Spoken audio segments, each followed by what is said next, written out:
Bills 44, Buccaneers 32. You mentioned it. The Bills shook up their pass catcher core with Dalton Kincaid hurt and Keon Coleman being a healthy scratch for he missed a meeting on Friday, and I know that was the big selling point from the insiders. Like, oh, he missed that meeting, and that's why he was healthy scratched. To me, Daigle, I think it's been pretty clear they've not been happy with Coleman all throughout the season. I think anybody that can watch the film realizes why they're not healthy or why they're not happy with Keon Coleman. But it ended up being a big rotation. Only Dawson Knox ran a route on more than 70% of the dropbacks in this game. It was a wide open spot, and although, yes, we got only one player being consistent, and that's Knox, who that was actually the second time this year where he stepped in for Dalton Kincaid and ran a route on over 70% of the Bills' dropbacks as their tight end one. At least we did get a little bit of confidence and hope for Tyrell Shavers, who came away with a 16.5% target share and a long touchdown as well. So perhaps the player that Boone will once again talk about on waiver wires this week as who's going to step in for Keon Coleman rest of season. Yeah, Tyrell Shavers is a guy who's mostly been active because he's been a rotational wide receiver for this team anyways. He's actually gotten some burn. Mm-hmm. Every now and again, I don't know if you have this feeling, but every now and again when I see number 14 out there for Buffalo running deep routes down the field, I kind of have to check myself, like, what year is this? Is that Stephon Diggs back there? No, it's not. Gabe Davis is the guy who's actually back in action as the Bills wide receiver. Had a couple nice plays in this one, by the way, did Gabe Davis, who runs a route on 45.5% of the dropbacks, targeted on 27% of his routes here. But Tyrell Shavers is a guy who has some speed, but he's mostly been active for his special teams ability. His touchdown in this game, Daigle, kind of came on a Josh Allen improvisational moment where he's scrambling around in the pocket. Shavers cuts off his kind of called route and then rips it down the field. So I don't know if Shavers, who was like a 42% route participation player, if he's going to be somebody that is consistent on a week-to-week basis. But I don't think coming out of this game, the Bills are going to see this and think, oh yeah, let's get back to Keon Coleman. Let's get back to what we were doing before. I think they come out of this game feeling pretty good about what some of these guys like Shavers and other players showed here. And it's the reason we targeted Keon Coleman to begin with in the offseason. Just looking for a young receiver and an open target tree with one of the best quarterbacks in the league. And as we've discussed so far to this point, it has not been Coleman, and it was not one of the names we are familiar with to step up in his place, as in a Josh Palmer, Curtis Samuel. It's at least a new, fresh name that we haven't seen, so we don't know his ceiling yet, which is why he'll be an interesting addition this week. Yeah, no question. Will be an interesting addition. Meanwhile, James Cook, obviously, big performance here, both as a receiver and as a rusher. He had another one of those kind of Josh Allen. It gets a good matchup on, I think it was Anthony Nelson in coverage James Cook got, and it's just like, okay, well, that's unfair. James Cook is going to roast every single time in that situation. But really good performance from a Bills offense that I think needed it. Do you have any kind of, coming out of this game, do you feel better about this Bills offense, or just is it a week-to-week proposition with the personnel they have right now? If you ask the Khalil Shakir manager, I'm sure they are still frustrated that he still doesn't really step up as their true wide receiver one, because that's not the type of player he is without Keon Coleman. So it's really just going back, as it's always been, to Josh Allen and James Cook. And then they are looking for other role players, as we talked about, to continue stepping up as they trend towards another AFC championship deep playoff appearance. Yeah, Khalil Shakir minus 0.14 yards per route run. I think that's the first time I've seen something like that in a minute. Negative yards per route.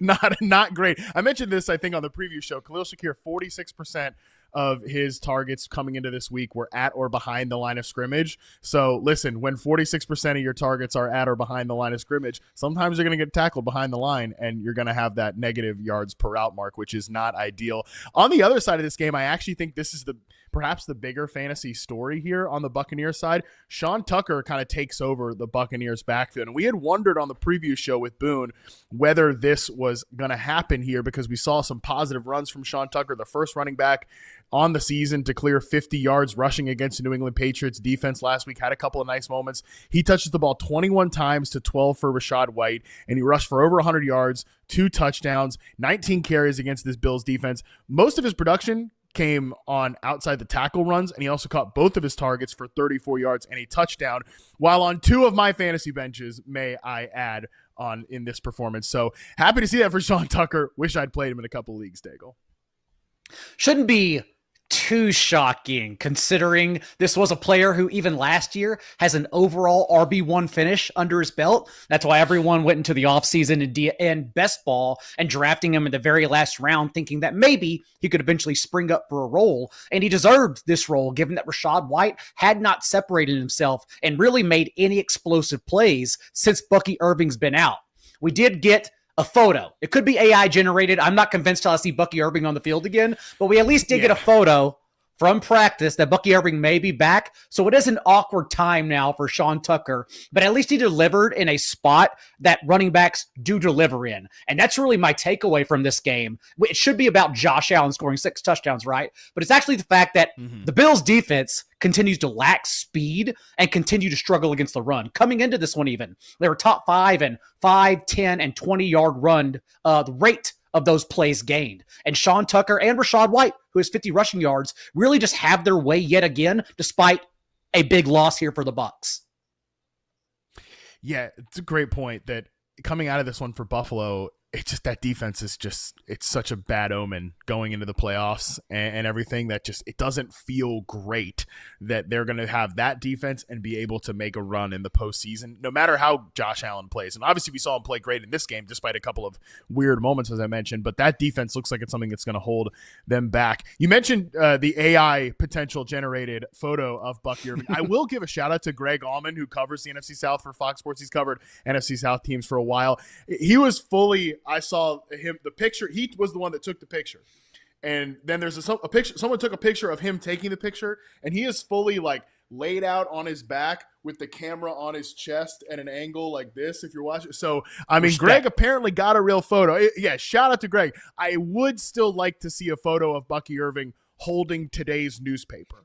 Or something that can prove that was a real thing that happened. But what's the takeaway with Sean Tucker? Because you mentioned it's an awkward time for this to happen with Bucky Irving potentially returning next week.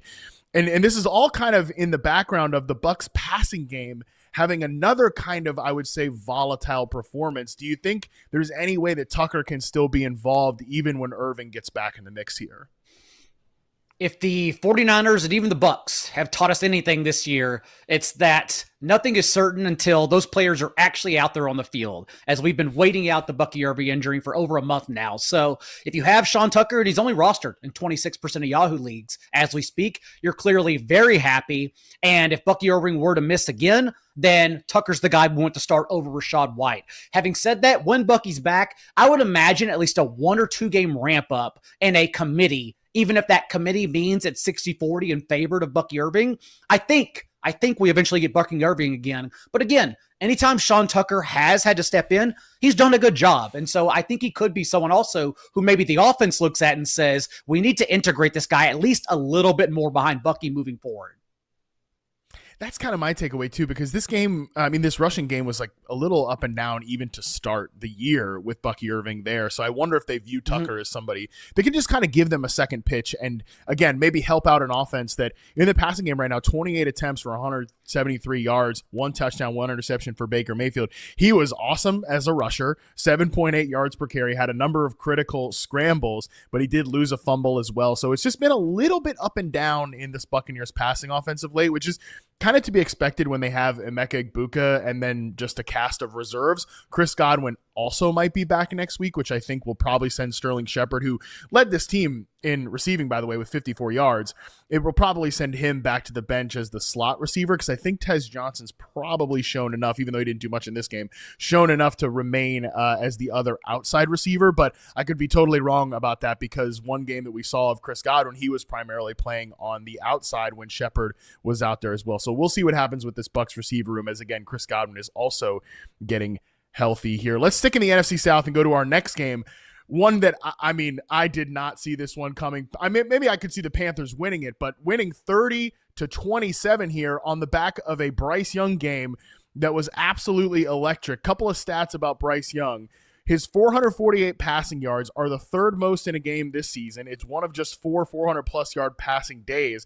The previous season high allowed by the Atlanta Falcons, who I know Bryce Young tore up last year, but this year they've been a pretty good pass defense. The previous season high was 259 yards allowed to Drake May. So hand up, Daigle. After a week of not, being encouraged about this Panthers passing game, putting Tetero McMillan in the coping corner, which does not look good for Boone and I right now.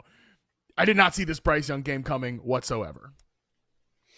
I was even asked in the Yahoo Start Sit Q&A I do every Friday at 4 p.m. Eastern, so many questions about Tetero McMillan. And like the two of you, I did not have any amount of confidence, especially the way the Falcons have handled wide receiver ones when they've been at full strength. And yet a multi-touchdown performance, just a true breakout from Tetero here. And it's just odd because there was really no signal or rhyme or reason for Bryce Young to have casually the best game of his entire career.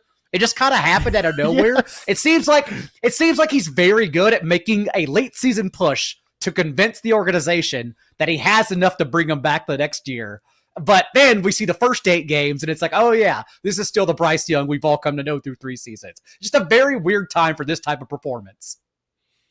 Maybe it is truly just when everything looks as bleak as possible, that is when Bryce Young is at his best. And Daigle's not exaggerating. This was the best game of his career by EPA per dropback.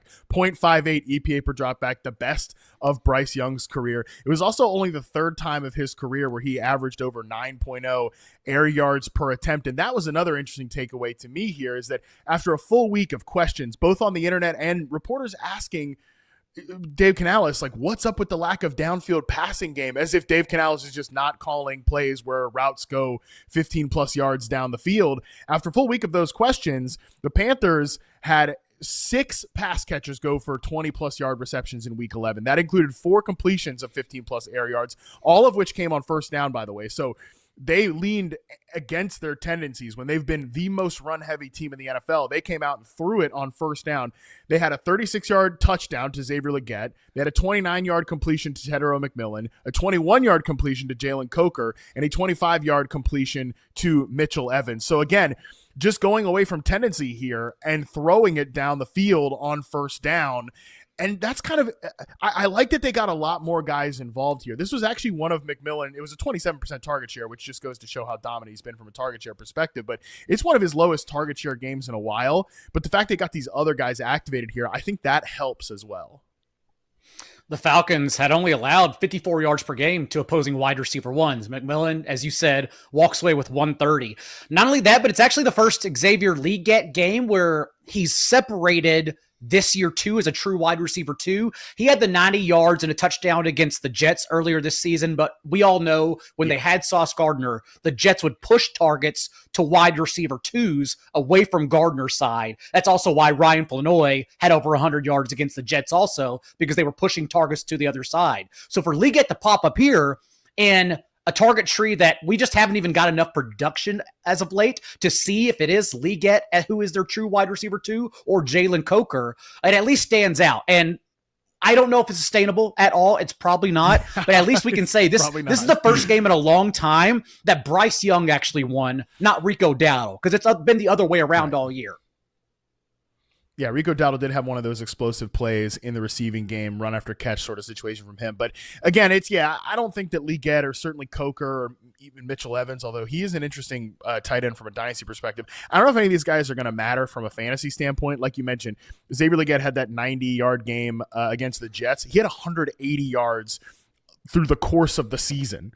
It's like that was not going well for Xavier Legette. I don't know that these guys are going to be consistent fantasy factors, but if they can step up and allow Tetero McMillan to move around a little bit more, they're doing some fun stuff with Jimmy Horn where they're using him as a full speed motion option to just create leverage for McMillan.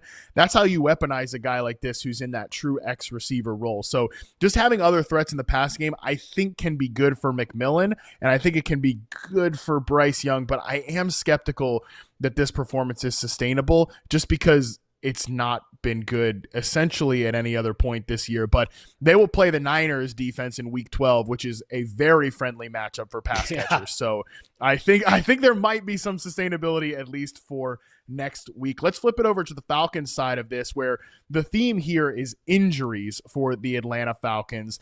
Michael Penix left this game with a knee injury, and then Drake London left this game very late with a knee injury as well.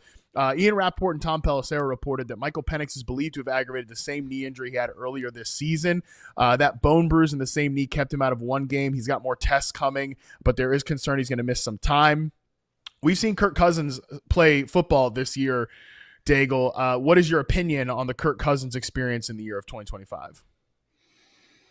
We've only seen it one time, and it was oddly against the Dolphins, which is a defense that does blitz a lot. So as someone who is immobile like Kirk Cousins, it's slightly concerning. And really all we're asking, all we want is for him to keep Drake London upright. If Drake London is not playing, then we are very concerned about the Falcons offense as a whole. But if Kirk Cousins and London are out there moving forward, we really just want him to keep London healthy, since with Penix the past month, London was rivaling to finish as a top 3 wide receiver the rest of the way.